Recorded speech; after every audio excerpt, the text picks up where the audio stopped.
इंदौर से ये दिलचस्प खबर निकल के सामने आ रही है, जहां पे राष्ट्रगीत विवाद में अब पुलिस ने एक्शन लिया है। इंदौर से इस वक्त की खबर आपको बता रहे हैं। ये मामला अब राजनीतिक तूल पकड़ता हुआ, जिसमें पुलिस की भी एंट्री हो गई है। कांग्रेस की 2 महिला पार्षदों पर एफआईआर दर्ज हुई है। पार्षदों से 4.5 घंटे पूछताछ के बाद केस दर्ज हुआ है। ये बेहद ही दिलचस्प मामला है इंदौर पुलिस का।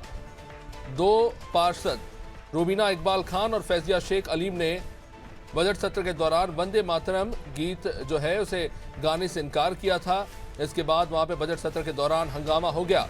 इसके बाद इनको बुला के 4 घंटे तक पूछताछ की गई। चलिए, हमारे सहयोगी योगेश इस वक्त हमारे साथ जुड़े हुए हैं सीधा इंदौर से। योगेश, ये बड़ा ही दिलचस्प मामला है। 2 महिला पार्षदों पर एफआईआर दर्ज होती है क्योंकि उन्होंने वंदे मातरम गीत गाने से इनकार किया था। योगेश, चलिए, लगता है संपर्क टूट गया। एक बार फिर से जुड़ने का प्रयास करेंगे। आपको बता दें, एमजी रोड पुलिस ने कांग्रेस की 2 महिला पार्षदों रूबीना इकबाल खान और फौजिया शेख अलीम के खिलाफ बुधवार को मुकदमा दर्ज कर लिया। पुलिस ने यह कदम भाजपा पार्षदों की शिकायत और वीडियो के आधार पर उठाया है। एमजी रोड थाना पुलिस ने बीते सोमवार और मंगलवार को दोनों आरोपी पार्षदों को पूछताछ के लिए तलब किया। थाने में दोनों से घंटों तक पूछताछ हुई, बयान दर्ज हुए। और अब आपको बता दें, जो धारा लगाई गई है वो है बीएनएस की धारा 196/1, जिसमें यह कहा गया कि विभिन्न समूहों के बीच शत्रुता को बढ़ावा देने और सद्भाव बिगाड़ने के तहत मामला दर्ज हुआ है। ये धारा लगाई गई। योगेश हमारे साथ जुड़े हुए हैं। जी योगेश, रूबीना इकबाल खान और फौजिया शेख अलीम ने सदन के अंदर वंदे मातरम गीत गाने से इनकार किया और उसके बाद उनसे पूछताछ के बाद एफआईआर दर्ज हुई है। देखिए, अभिषेक बता दें आपको कि ये जो एफआईआर दर्ज करने का मामला था, ये तय माना जा रहा था कि किसी न किसी तरह से इनके ऊपर एफआईआर दर्ज होगी, क्योंकि जिस तरह से इन लोगों ने भरे सदन में वंदे मातरम का विरोध किया, वंदे मातरम का विरोध ही नहीं किया, उन्होंने कुछ ऐसे शब्द कहे जो कि सदन और सदन के लोगों के मर्यादा के खिलाफ थे। तो एफआईआर दर्ज होना लाजमी था। इसमें 2 धाराएं लगी है फौजिया शेख अलीम और रूबीना खान दोनों के ऊपर। एक तो 196/1 और दूसरा है 3/5। 196/1 में सामाजिक सद्भाव बिगाड़ने को लेकर जो है धारा लगी, जिसमें 3 साल तक की सजा का प्रावधान है। और दूसरी धारा जो है वो 1 से अधिक अगर कोई व्यक्ति अगर इस तरह का अपराध करते हैं तो उनके ऊपर 3/5 की धारा लगती है। तो दोनों 1 से अधिक यानी 2 लोग थे, तो इसके दोनों पर एक ही समान धारा है।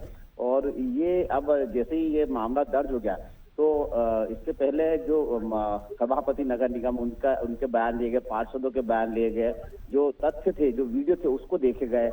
और उसके बाद में ही ये जो एफआईआर दर्ज की, क्योंकि वरिष्ठ अधिकारियों के निर्देश के बाद ही ये 196/1 में धारा के तहत मामला दर्ज किया जाता है। तो वरिष्ठ अधिकारियों ने जब इस सारे मामले को संज्ञान में देखा और करा, तो फिर उसके बाद में आखिर में इनके ऊपर मामला दर्ज हुआ। और अगर कोर्ट में अगर साबित हो जाता है कि ये जो अपराध इन लोगों के द्वारा किया गया था, ये साबित हो जाता है, तो योगेश, साबित क्या होना है? लाइव वो प्रसारण था, सभी टीवी पर चला है। और मेरी दिलचस्पी इस बारे में है कि इन दोनों पार्षदों से आखिर 4 घंटे तक पुलिस क्या पूछताछ कर रही थी? देखिए, पुलिस पूछताछ यही कर रही थी कि जो वीडियो तथ्य है, इलेक्ट्रॉनिक डिवाइस के तथ्य जो है, उसके अलावा जो अपराधी जो उनसे भी पूछताछ की जाती है। और अपराधियों ने इस बात को स्वीकार सार्वजनिक तौर पर भी किया है कि हमसे गलती हो गई है, और उन्होंने माफी भी मांगी थी। जो रूबीना शेख अलीम ने, तो रूबीना शेख और फौजिया शेख अलीम ने, तो दोनों के खिलाफ अब रूबीना खान और दोनों के खिलाफ जो मामला बनता था बन गया है। अब इनको कोर्ट में पेश किया जाएगा। कोर्ट में साबित अगर हो जाता है तो इनको सजा सुनाई जाएगी, क्योंकि अब न्यायालय में जाना है। एफआईआर के बाद में मामला पूरा न्यायालय में जाएगा, और न्यायालय में जाने के बाद में न्यायालय में अगर ये किसी भी तरह का तर्क नहीं दे पाते या कोर्ट इनको रियायत नहीं देता है, तो 3 साल तक के अंदर की सजा का प्रावधान है। तो अब इनके ऊपर तलवार लटकी हुई है सजा की। पर इसमें एक बड़ी दिलचस्प बात है, 196/1 लगाया गया है, जिसके तहत योगेश विभिन्न समूहों के बीच शत्रुता को बढ़ावा देने और सद्भावना बिगाड़ने, समूहों की यहाँ पे बात हो रही है, ग्रुप्स। तो वंदे मातरम तो देश का गायन गीत है, उसमें ग्रुप्स कहाँ आते हैं? वो तो पूरे देश का गीत है। उसमें कौन से ऐसे ग्रुप है जो विरोध है और कौन समर्थन में है? किसके बीच में जी देखिए, अभी एक सामाजिक सद्भाव बिगाड़ने का ताथ्य है कि जो दो अलग वर्ग विशेष के लोग हैं या दो गुट ग्रुप अलग अलग है, जैसे कि बीजेपी और कांग्रेस दल के पार्षद थे, लेकिन चूंकि हालांकि कांग्रेस इस मामले से बिल्कुल इत्तेफाक नहीं था, कांग्रेस ने खुद इन लोगों के खिलाफ कार्रवाई के लिए अनुशंसा की और कार्रवाई की। तो मामला कुल मिलाकर ये एक तरह से देखा जाए तो जो उन्होंने कहा था कि हमारे मुस्लिम जो कुरान है उसमें नहीं ये कहा है और उसमें ये पाबंदी है, इसलिए एक वर्ग विशेष के तरह भी ग्रुप को जोड़कर भी देखा जा सकता है। पर योगेश, ये इंदौर पुलिस की जो ये पूरी कार्रवाई है कहीं ना कहीं अपने आप में सवाल निशान खड़ा करती है, क्योंकि सुप्रीम कोर्ट ने 25 मार्च 2026 को सीधे तौर पर वंदे मातरम से जुड़े गृह मंत्रालय के एक परिप्रेक्ष्य के खिलाफ याचिका को खारिज करते हुए कहा कि सरकारी कार्यक्रम हो या स्कूल हो, वंदे मातरम का गायन अनिवार्य नहीं है। कोर्ट ने स्पष्ट कहा कि ये केवल एक सलाह है, इसे ना गाने पर कोई दंडात्मक कार्रवाई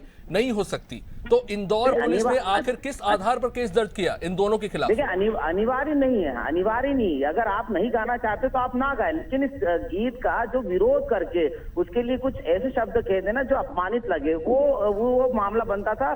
जबकि इसको 3 से 4 दिन लगे इस पूरे मामले को समझने में। पुलिस ने भी तत्काल बिल्कुल त्वरित कार्रवाई इसलिए नहीं की कि मामला बड़ा विवादित था। मामला दो वर्ग विशेष अलग से वर्ग विशेषों में था, तो कहीं सांप्रदायिक सद्भाव। योगेश, जहां तक मेरी जानकारी है इस मामले में तो शुबीना शेख ने सीधा यह कहा था कि भाड़ में जाए कांग्रेस, ये उनके शब्द थे अगर मुझे याद है। और उन्होंने इनको लेकर यह कहा था कि अगर हम गाएंगे तो हम दोजख में जाएंगे।